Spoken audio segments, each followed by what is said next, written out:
Hello everyone, কি অবস্থা সবার? কেমন আছেন সবাই? আশা করি সবাই ভালো আছেন। Welcome to my YouTube channel and Facebook page.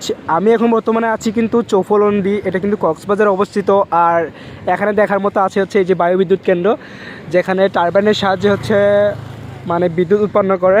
আর হচ্ছে আমি এখন বর্তমানে এইটা দেখতে আসছি, তার সাথে দেখতে আসছি হচ্ছে লবণ চাষ করা পদ্ধতি। তো আমরা কিন্তু আসছি এখন তিনজন, তো আফসার ভাই এবং শিফাত ভাই এখন সবাই ছবি তোলার জন্য ব্যস্ত।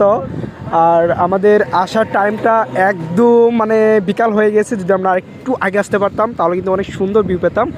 তো আপনাদের কেমন লাগতেছে একটু জানাবেন আমাকে। এত সুন্দর একটা ভিউ কিন্তু। হ্যাঁ, তো আপনারা চাইলে কক্সবাজার আসলে কিন্তু এখানে এসে ঘুরে যেতে পারবেন। কক্সবাজার এসে আপনাদের থানার মোড়ে নেমে থানার মোড় থেকে চৌফলন্ডি বললে এখানে আপনাদেরকে নিয়ে আসবে, তো ঘুরে যেতে পারেন। ভাই কেমন লাগতেছে?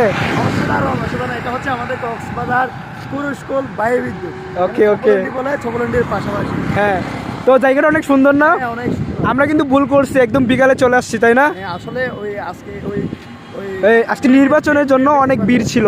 তো শিবাত ভাই কি অবস্থা? তো আর হ্যাঁ, জুড়ে বলেন। ভালো। ভালো। তো শিবাত ভাই কিন্তু মনের অবস্থা একটু খারাপ, কারণ হচ্ছে শিবাত ভাইয়ের কিন্তু রাত্রের এই ফোনটা কিন্তু নষ্ট হয়ে গেছিলো। এটা স্যামসাং কত S20 আলট্রা মডেলটা, এটার মেন ডিসপ্লের প্রাইস ছিল প্রায় 18,000 টাকা। আর এটা কিন্তু একটা সফটওয়্যারের মাধ্যমে ঠিক করে নিয়ে আসছি কিছুক্ষণ আগে। তো এই জন্য মনে হয় মনটা আবার ভালো হয়ে গেছে, তাই না? মনটা আবার ভালো হয়ে গেছে। তো এইটা দেখার পরে মনটা ভালো হয়ে যাওয়ারই কথা। ঠিক আছে, তাহলে দেখা হচ্ছে আপনাদেরকে। হ্যাঁ, ওকে, দেখা হচ্ছে তাহলে নেক্সট ভিডিওতে। টাটা।